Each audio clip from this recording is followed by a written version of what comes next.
Hello everyone and welcome back to my Let's Play of Shrift. It's finally time. We have finished redeeming ourselves by going through the neutral and mercy routes. We did true mercy again and we're finally back to EX4. We have our equipment and our items ready to go. Let's just delve in.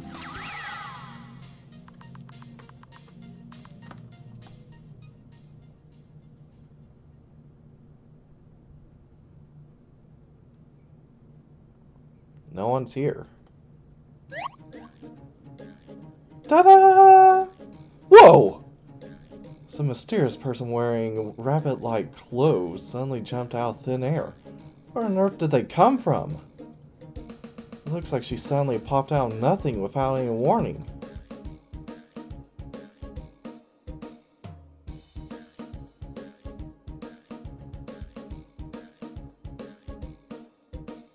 Ah, I'm finally here. This is the fabled space they call my room, right? Considering how fragile this part of human beings can be, you managed to carve yourself out a nice little spot in here. To think you could actually use it like this. Who are you? Huh? This isn't our first time meeting, you know. Ah, I get it now. The Kazuya-kun I met isn't the same as the Kazuya-kun here. So I guess that means this is technically our first time meeting. In that case, I better introduce myself. I'm called the White Rabbit, and I'm here to welcome you in place of Cheshire. Welcome me? The tea party, remember? Come on, you got the tea party invite, don't you? I just need to take a quick look at it to confirm.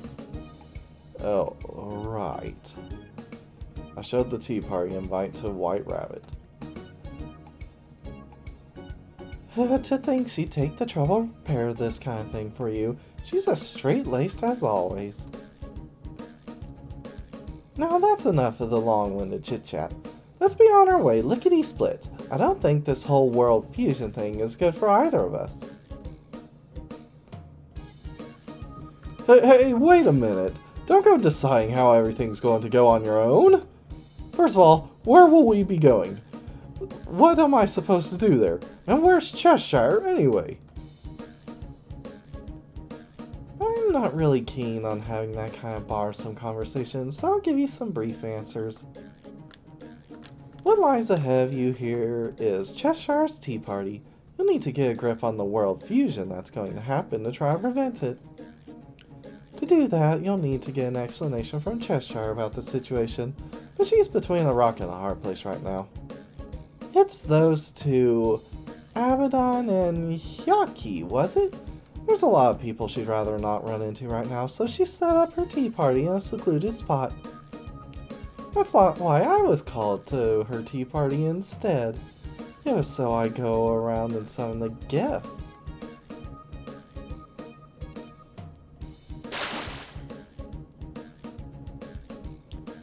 All you need to know is that I'm here to take you to the tea party, and that we don't have much time left. We're late for a very important date. No time to say hello, goodbye, we're late. You can ask Cheshire about the details when we get there. That's the original purpose of having the tea party in the first place. Now then, I'll be waiting ahead for you.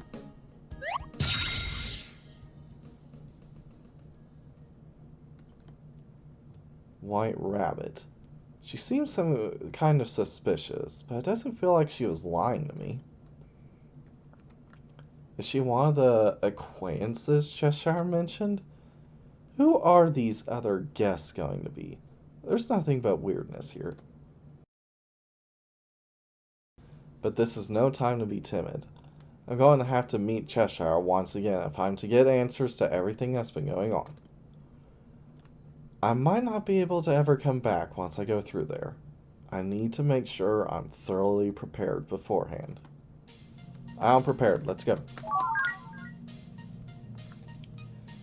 Do you want to enter the unknown world? Once you enter, you won't be able to come back until you cleared it.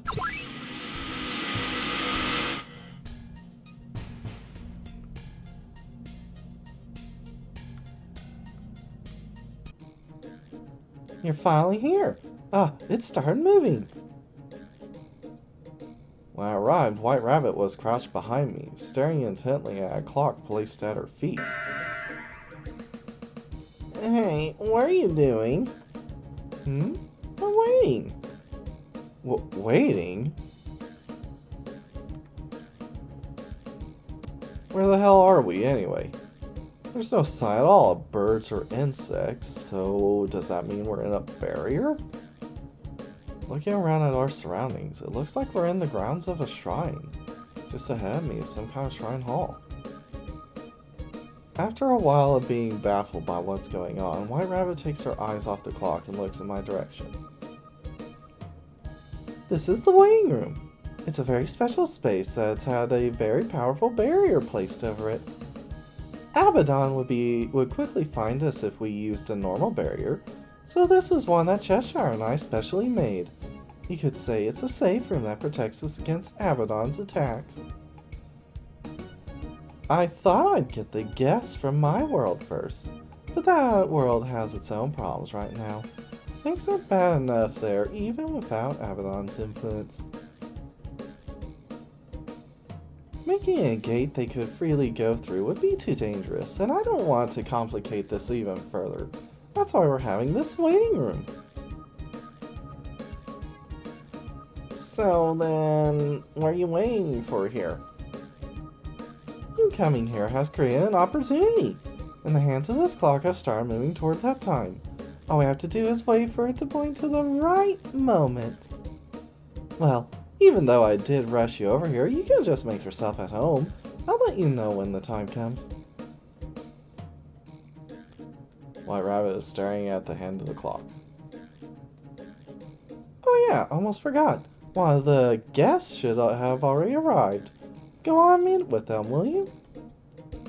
Because keeping this barrier hidden from Abaddon is our main concern, the space is actually not that big as at first it appears. You should be able to quickly find them if you walk around a little. Meet up? We have no idea who this other person might be. You just do whatever you want, don't you? It's alright. There's no one else in this space but them anyway. She's a cute girl, so I'm sure you'll understand when you meet her.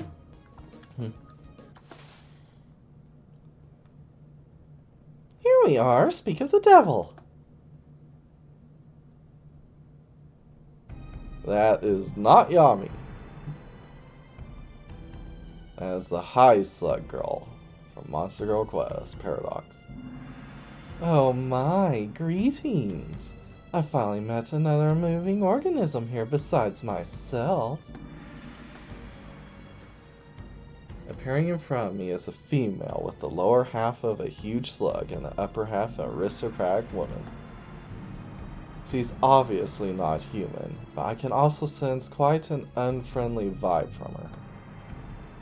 I'm getting an overtly evil feeling from her. Are you sure she's a guest? No, she's not. That's strange. How did a High Slug Girl from my world get in here? And that feeling coming from her. Is it all an effect of the world fusion? Did she run into Abaddon? Abaddon? No idea. I've never heard that name before. However, I don't know if they were that Abaddon or not, but a strange pair of twin spirits did turn up at the Slug Tower. They said they wanted help with something. I told them I don't know what this world fusion was, but I'd go with them since I had some free time. And the moment I said that, I was suddenly brought here. They were quite strange spirits. They called themselves demons. However, I think I understand now. You're that Kazuya they were talking about, aren't you? Those twins asked me to dispose of you, whether by using violence or by making a meal out of you. They said I could even make you into my mate if I took a liking to you. What perfect timing, too. My body's been aching so much this last while. Will you be my partner? Ah! Nice dodge, Kazuya.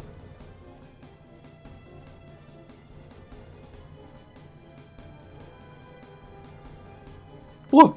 What? Ah, that was nicely dodged, Kazuya-kun. Low-level high slug girl has been strengthened this much? World fusion is happening much faster than I expected. Oh my, how unfriendly. I want you to accept my love with your body. No way! No way! That'd kill me, you know? Well, physically speaking, it'd be instant death for a normal human, but you'd be able to just barely take the hit. Just barely? Didn't you say that was safe here? Well, you were telling me all about how only guests could be here. Some cunning enemy managed to slip inside the barrier? Yeah, I'm really sorry about that. I didn't think they'd have the brains to recruit helpers from another world to attack. Our countermeasures were tailored to be perfect against Abaddon themselves. For a being without underlings to send assassins was completely outside our expectations. The twins said if I dealt with the human called Kazuya, that the world and all power would be at my beck and call. But to be honest, none of that interested me. But toying with you seems like it would be very interesting. Tormenting you seems like it would be very much worth my time. I see. So they enticed one of the sexually frustrated high slug girls. Abaddon's a crafty one. So I suppose my involvement's been exposed now. I'd better finish what I need to do as soon as possible. What's with the calm analysis? You're the one who brought me here. You need to do something about this. That might be impossible. At the end of the day, I'm just here to bring the guests to the tea party. I can't provide any battle support. Also, the clock hasn't chimed yet. Just do what you can until things get better. No, what is that supposed to mean? Oh my, looks like you've been abandoned. You poor thing. Don't worry though, I'll take my time to thoroughly toy with you as I gently eat you. Here she comes, Kazuya!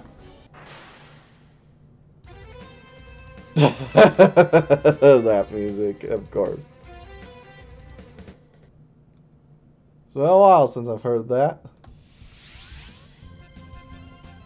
Oh, this song. Oh, this song, it's in my dreams. I've heard it so many times. I saw a girl has started to emanate an ominous aura. Be careful! She's about to fire off that earlier attack again. With how fast it moves, no matter how powerful you are, it'll be too late to dodge by the time you see it coming. Forget about attacking, just concentrate on evasion. Oh my, going to play it safe? Those twins told me you were a strong male, but you're acting surprisingly weak. It's okay. You can come charging at me any way you like. Show me just how manly you are. An obvious provocation. It's clear that any course of action other than evasion would be far too dangerous. I'll keep evading and maneuvering and get behind her. If I can find her blind spot, that should create an opening to attack. Alright. Evasive posture!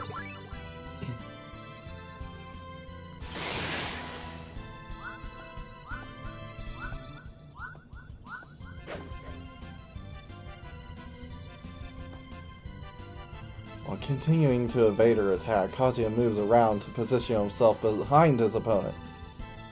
Right! Nicely done, Kazuya! Now we can... I hadn't intended on missing my attacks, but you move quite well for a human. But do you really plan on finding an opening doing that? In an instant, the rapier that was in her hand was now being wielded by the tail part of the slug body. The tip of her blade is pointed directly at me. Her intimidating aura is still as strong as when she was holding the blade in her hand. It's no good, Kazuya. The way things are now, you still can't relax your evasive stance. Gah, I know that. I had intended on bringing you down, consuming you right away. This has become somewhat amusing.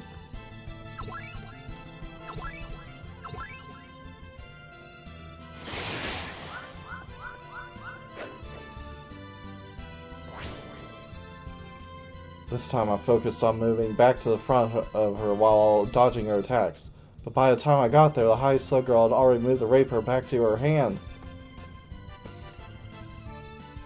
The tip of the blade is still pointed directly at me, and judging by her movements, she doesn't seem the least bit tired out. No good, she's still... Damn, does she literally have no blind spots at all? You've managed to respond to the speed of my attacks not once, but twice. It seems what those two said about you was true. That's fine. You've taken my fancy. I recognize you as a splendid male worthy of mating with me. I was originally planning to consume and digest you, but utterly devouring a strong male like you would be such a waste. I'll take you as my mating partner if you remove your clothes and kneel before me. We'll make babies as I bad touch you into a mess every day. Let's have lots of little energetic children. Children? What are you surprised about? Do demons here not attack humans for reproductive purposes like us monsters? That blush is an interesting reaction. You're making me want you more and more. Hey, how do you want me to do it? Would you like to be wrapped up in my slug body? Would you like to be wrapped up in my clothes as we kiss? Or maybe you prefer to passionately thrust your sword into my chest? If you take off your clothes, I'll do it any way you like. Come on, don't be shy. The one of her hands is opening or closed to show her cleavage. The other is still holding the rapier pointed right at me. She's trying to get my guard down. This is clearly a trap. If I attack now, I won't be able to avoid her response. I can't let myself be distracted. I should be able to avoid her next attack if I don't get taken in by her temptations. Evasive posture.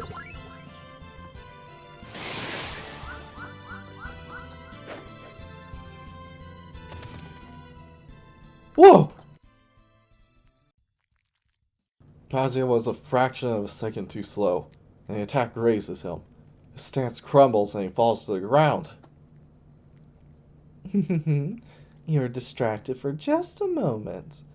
Do you actually enjoy being seduced like this?